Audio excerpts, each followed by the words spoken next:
We Well, gentlemen, we are so glad that you are here today for this awesome opportunity for us to discuss the great topic of money mindset. Can I throw another M in there? Maybe even some mansion living. So we're here today with Ink Realty, Robert Lewis and Stephen Lewis, and our guest on Tuesday Takeover Money Mindset and Mansion Living, Phillip Washington. How are you gentlemen doing today? Good. Good. Outstanding.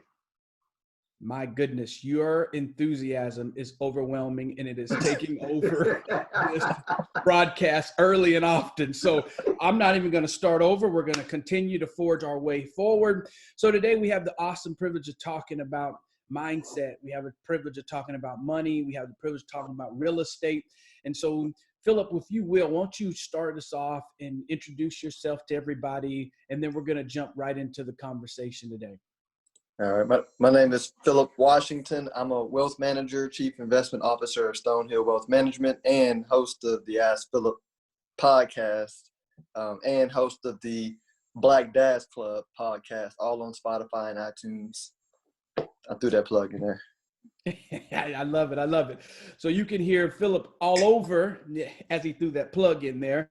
And so we're excited that you're here. Thank you for joining us today. Robert, Stephen, I know that we talk about this around real estate all the time, and that is how wealth is around real estate.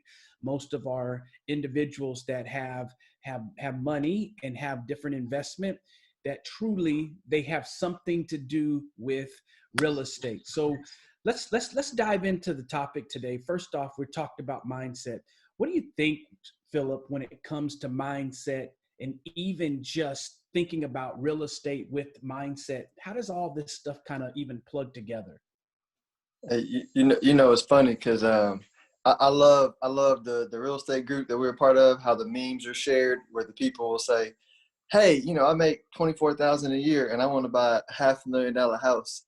And so I feel like that's kind of one of the perfect examples that we probably all see, right? In the financial planning end, I'll have clients that'll say, "Hey, I'm ready to buy a house," and they got $80,000 in credit card debt and just no capacity to even afford the home, and so it ends up being a more of a mindset game, meaning whether you're buying stocks, buying real estate, building wealth, increasing your sales, increasing your business. I think it all starts with having the right mindset. Because one of the things I always, just talk about, and I'm leave it here is it's not hard to make money, buy a house. Like that part is easy. It gets very hard to build wealth and keep it, right? Because we've all seen people that used to be worth X and their mindset was not right, or it got unright, and they blow up financially. And so mindset is everything to me in money. Yeah, no, great point. So Robert, Stephen, you guys deal with it when it comes to it. I know that, even for myself being in the automotive industry for years, you have people that come in and they have these great aspirations. But even as Phillip kind of said, that budget does come to play in what somebody should purchase. So how do you help somebody through that portion of that process? How do you help them through where you want them to feel proud about what they are buying, yet you want them to also do it in a responsible way so that years from that place, we're not having to either see them lose it or see them struggle while they're in it. So talk to us about maybe some of your things that maybe you've crossed and how you can help a client, and how do you help clients when it comes to dealing with that mindset? I mean, he hit it. He hit the nail on the head, as they say, because your mind has got to be right. Now, I mean, with the experience that we have, as agents and been doing this for as long as we've been doing it, I mean, we can get, I dare say, just about anybody into a house. But if their mindset isn't right, then at the end of the day, it's going to be a problem with them keeping it. Because when your credit's not right, or when your finances aren't in order, then it's something that you're doing that put you in that position.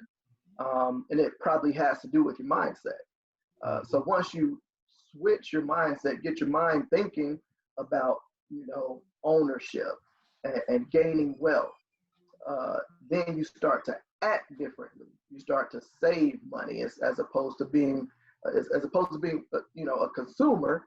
You're more of a saver, or I'm probably not using the right verbiage, but it starts in your mind. It starts in your mind. I've had people that I've worked with for years to get a house, but that's okay, because now that they have it, I know that they're going to keep it. I literally just had a client close last month.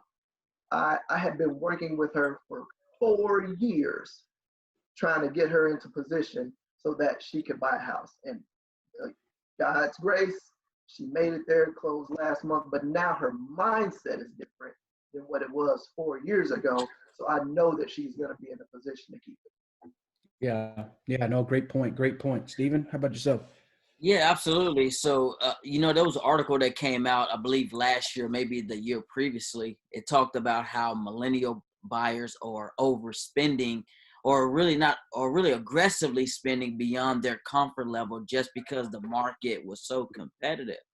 And I think from the mindset of understanding your limitations on, living a certain lifestyle, you really want to follow a budget in mind to make sure that you're not putting yourself in a financial bind beyond. I mean, there's this conversation I talk about from a property tax perspective. Once you purchase the real estate, the likelihood of your taxes going up is going to be relatively high. So if you already at your budget, and well, let's say at your max, and then once those taxes increase, and whether you dispute it and you're not getting a favorable, evaluation, and you still at your peak, once that threshold goes beyond your max because your property tax increase, you're going to fall into the ability to repay issue, which means that you borrowed at your max and you're not able to live a certain lifestyle because you're dealing with the increase of your property taxes once you purchase that home.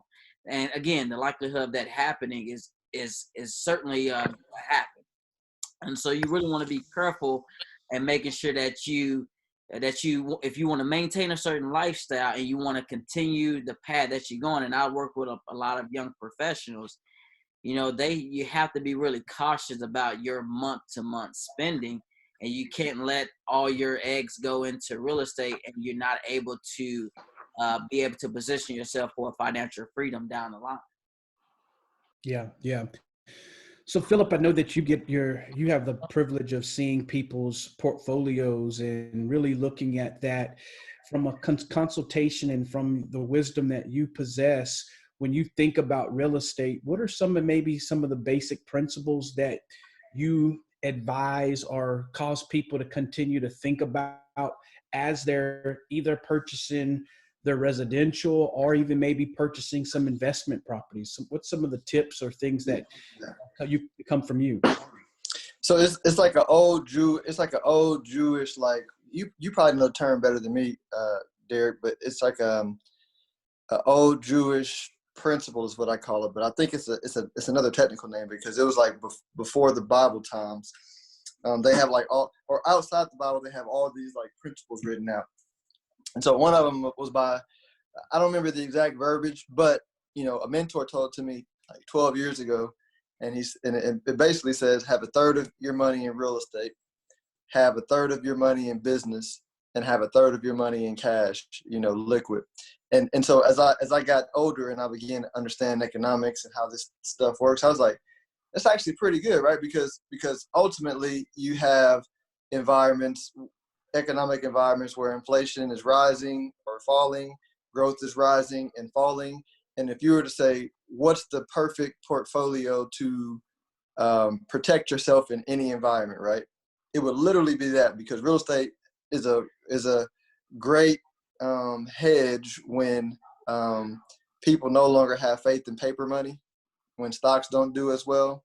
And then the reverse, when people have faith in money doing well. Real estate still does well, but stocks tend to do a bit better, especially if you have the right stocks. And then cash is just always useful for just, life that happens. And so, I think you got to have, and whether it's a third and third, right? I kind of like that because it's simple. But, I think it's a great, diversifier on your balance sheet to have, money in stocks, money in real estate, money in cash. And then how you own it, I think, that's kind of, that's up for debate. It can be primary residence. It could be rental property. I don't really think it matters. As long as you have a plan for how you're buying it, and it's well thought out, and it's within your budget, and all that. Yeah, no, that's great. Great point there. I think about it, mindset, and we have to be cautious when we say this word, because sometimes we assume when we say mindset, it's the mindset that we want people to have. But there's actually the opposite side of mindset that people have, that it's caused them to stay stuck, and some people have moved maybe from apartment living to leasing. So they feel like, oh, I'm in real estate because I'm not in an apartment any longer, but I'm leasing my home.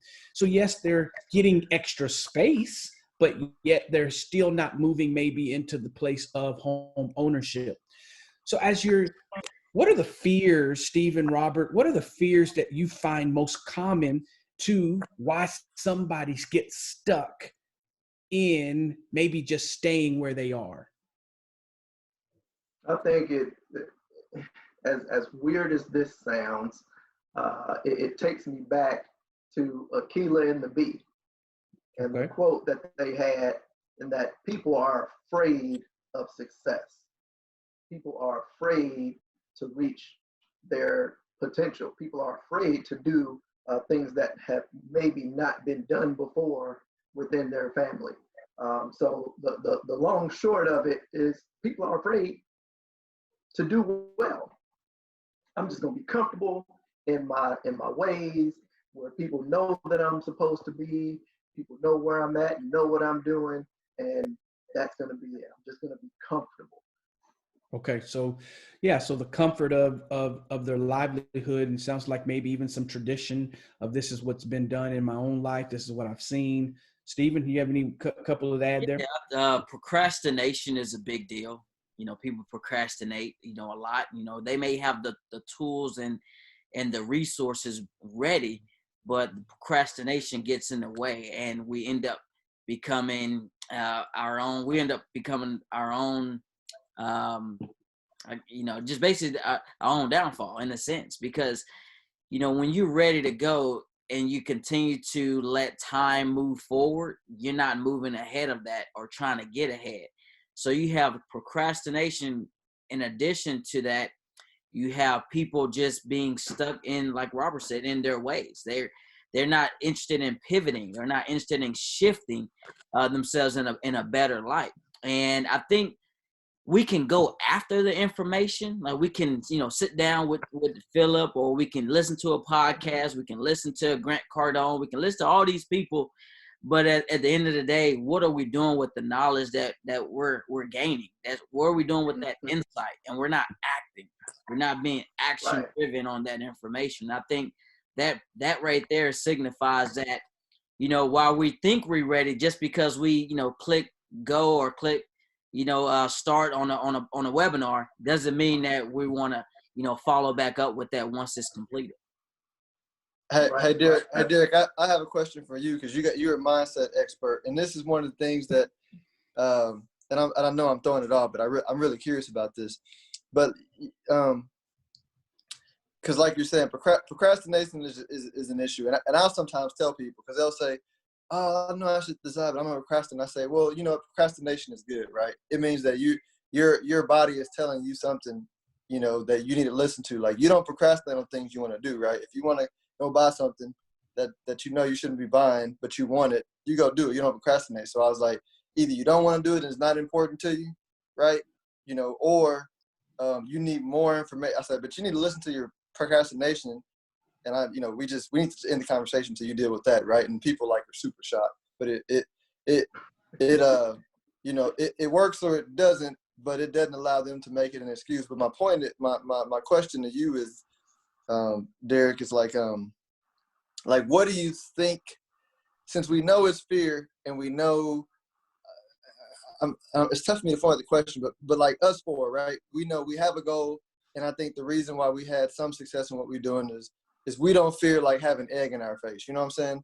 Like we say, hey, here's a goal, we're gonna go do it. Either we're gonna be successful or fail, but my ego is not tied to it. You know what I'm saying? Like it hurts when I fail, but my ego is not tied to whether I win or lose, because long term we know if we don't give up, we're gonna win. But how do you get somebody to that mindset is my question. Like I'm of the opinion where if you're not there, I can't do it for you. I'm moving on. But I mean, what are your thoughts, or how do you help somebody get to that level? Well, yeah, great question, Phillip. So, and I think I'll just share even a personal encounter, but ultimately I think will unveil that. And I think one of it is the maturity factor of life. And some of it's just maturity. I can look at my own life, and though I grew up around homes, my dad was in the military, so we traveled a lot. And so the importance factor to a home, I didn't even understand it until my latter 20s, going into my 30s, all from a maturity aspect. We traveled every 3 years going from house to house, but my parents didn't own because we were going to a new base. And so the way I was brought up was one place, but I say maturity because also I had to come to grips with, when somebody does a service, it's not about what I look like. It's about what the ultimate end of that service is going to do for me. So I've avoided some areas in my own life from time to time that I didn't do because I was ashamed about what somebody would see at the start. We hear people say, oh yeah, don't worry about it. But in some of our places, for me, in some of the places that it should never have happened, we've been hit so hard with the talking about how you look and what it looks like and maybe what the credit was and maybe you didn't have your money together. So the aspect of vulnerability many times keeps us from saying, help me, because we think we're going to go privately get our own stuff together because we need to bring it to you halfway looking right, because you'll why I can't believe you didn't do this and you didn't know this and you didn't know this. Sometimes the information that is disseminated down can put people into even more shame. And so you're looking for that environment that would accept you and help you at the same time. So I think sometimes that mindset of, and I think that's another place of why sometimes people don't do business in the circles of the people that they like, because they think that that's going to hinder that relationship in the future. I don't always think it's because they don't value the service. They value the relationship factor, thinking that it's going to now makes me either feel uncomfortable or put you in a situation where you know more and you don't hold true to maybe some of the fiduciary responsibilities that you promised to do. I think those are some other factors that we have to remind ourselves of, and especially in our race. Mm-hmm. You know, the more professional we are in our race, we get knocked for being professional in our race. We know it's one thing to continue to be the professional. Then it's all of a sudden you just acting like such and such, and you think you also all of a sudden this. So we'll get knocked when we go this way, but then we'll get knocked when we go the other way. So I think these are some factors, though, that are around that whole thing of maturity and vulnerability and being accountable to just where we are. And so it is creating that space, that safe place that really says it's okay. And I think the more we become vulnerable and tell our story, the more people begin to see this is a process. It's not something that you know, that's why you need me, because, and that's why I do what I do, because I needed it. You know, I think in my profession, I tell people so many times how I have a coach and how I have somebody that I go to on a month-to-month basis, because I know how valuable it is for me. That's why I want to do it. And I think when we really tell our story our story is our bridge and our passport into somebody's pain. And they now begin to feel more comfortable with us in that area. So, you know, so yeah, no, great I like question. that. Great dialogue like though, that. right here, because I think this is what really we have to break down, right? And especially around the topics we're talking about. You know, Robert, Stephen, you know, you're helping people with probably the biggest purchase that they're going to make. And as we state so many times, many people are not going to do it that many times in their life. And then Phillip, around the area of money, it is the most important area that we have, you know, outside of your faith and inside of your faith. Money is just a part of it. And the better we become with it, the better we get with it, the better we do with it, the more we get to enjoy, right? So again, we're talking today with Robert and Stephen of Ink Realty and Phillip Washington of Stone Wealth Management. What a powerful time that we have. So I got a couple more questions though, because we try to keep these so that people continue to listen. So I got a couple more questions. So question number one today is, now that we know this, now that we've uncovered this, because we've hit tradition, we've hit rejection, we've hit the aspect of fear. So we've hit a lot of these aspects. Where does somebody just start? I'll let Phillip take that. Yeah. I think you hit it on the nail, man. I think I'll answer it two ways, right? I'll answer it two ways. The first way is, if you find yourself overthinking it, then just start wherever you think the most imperfect place to start is, but just start, right? Good. And then the second thing is, I will start with somebody where you trust, and I'll give like an example. So for me in high school and college, I used to bench 295, you know, and I was like swole, cut, like in shape. And, you know, for the last, how old am I? So for the last 15 years, or, you know, really 12 years since I've been married, I've been struggling to get back to that level. And so thank God for coronavirus, right? And then because my son's martial arts school closed down, and which was unfortunate. And I had been in the process. I had seen my homeboy from high school. You know, he was a professional fighter in Thailand. He got a nice Instagram following. So we've been chatting, you know, about stuff. And he said, hey, I'm offering virtual classes now. And I saw his post, and I was like, bet. So I signed me and my son up.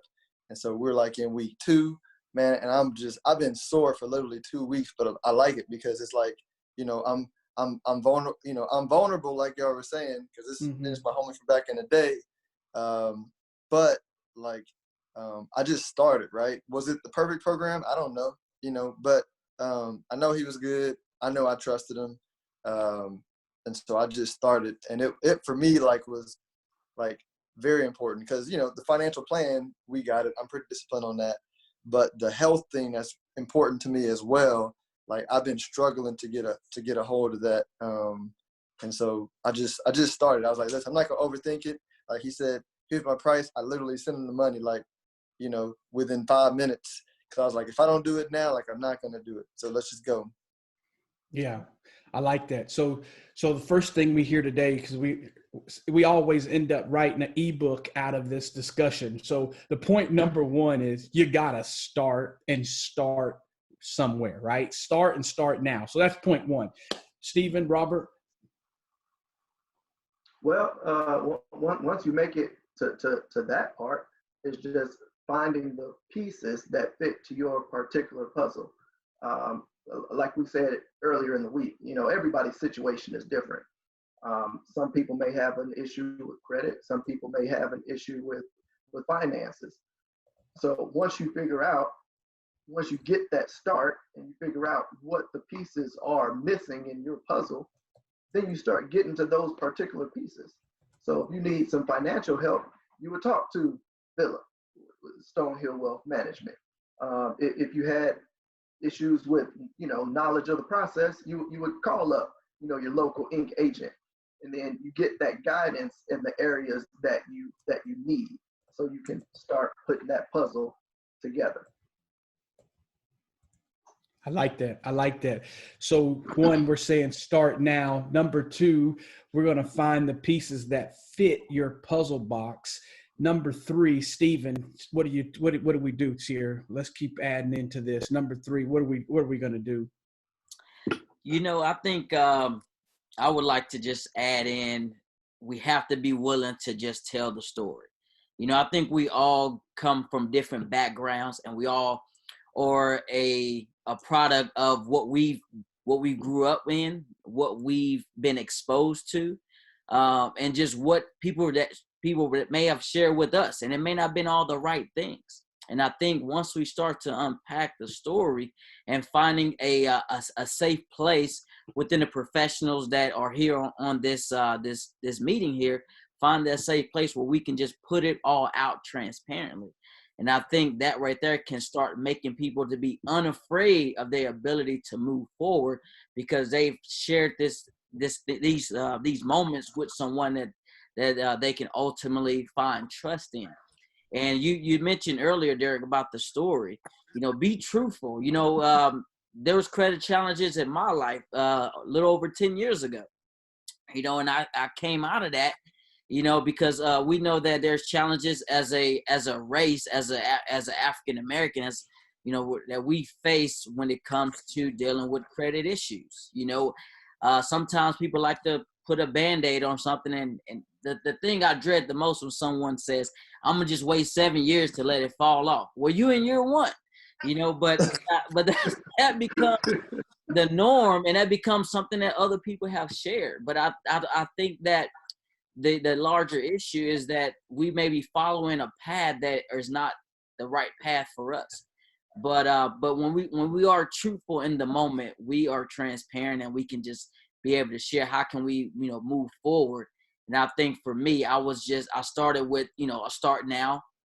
I found the right platform to go to help in this specific area, and I was able to share my behavior in that process, which allowed me to carry forward to not make those same mistakes once I got out of my situation. But I think right there is where you can start to unpack everything that we talked about today, and you can move into a successful path. I love it. I love it. Wow. What an ebook we just put together. Brilliant minds, Robert Lewis, Stephen Lewis, Ink Realty. And then we have Mr. Phillip Washington. And you know what? One thing about life is when you do make a mistake, you get a chance to correct it. Of Stone Hill Wealth Management. So the fourth and final point today is we want to tell you the 4D approach. And that simply is determination and discipline will lead to your desired dream. And so it doesn't matter what the dream is that you start off with. If you find the pieces, if you will continue to tell yourself the truth, and you mix that with determination and discipline, it's going to lead you to your desired dream. Let it be a home. Let it be saving your money. Let it be investing your money with our 1/3 approach that we just learned about today. However that is, we want you to continue to make strides going forward. So if there's something in the mind that's wrong, go get a new download. Stop working off of the old download. Get a new download and operate into the place that is into the place of being positive and forward progress about your life. All right, gentlemen, we got to go, but I got to ask you a question. Somehow, not sure if this was planned or not, but I see a lot of Greek style t-shirts today. So let me on the front side say this so that I don't have to ask. You don't have to ask me. I did not pledge, but because I do have a CK on, I'm going to pledge right now. I swear by the Holy Bible that I'm a Christ Kingdom follower. That's the CK. Now let's get into the real deal. I respect you gentlemen so much for all that you do. And I want to know the year that you pledged and where were you at and what made you say yes to pledging. All right. So tell us your fraternity year you pledged and what made you say yes to pledging. Now, listen, you only got 30 seconds to answer this question because we're wrapping up right now. Let's see. Stephen, you've been going last. We're going with you first. Yes, Sam Houston State University is where I pledged back in fall 2004. Love it every day. The reason that allowed me to wear these lovely colors is how I grew up in. Matter of fact, Robert's father is an Omega.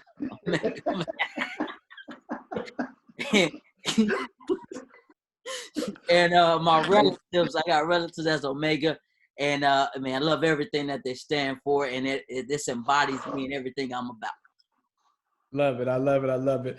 All right. We're going to let Robert in because that's a big, big deal. So, Phillip, we're going to let you go next.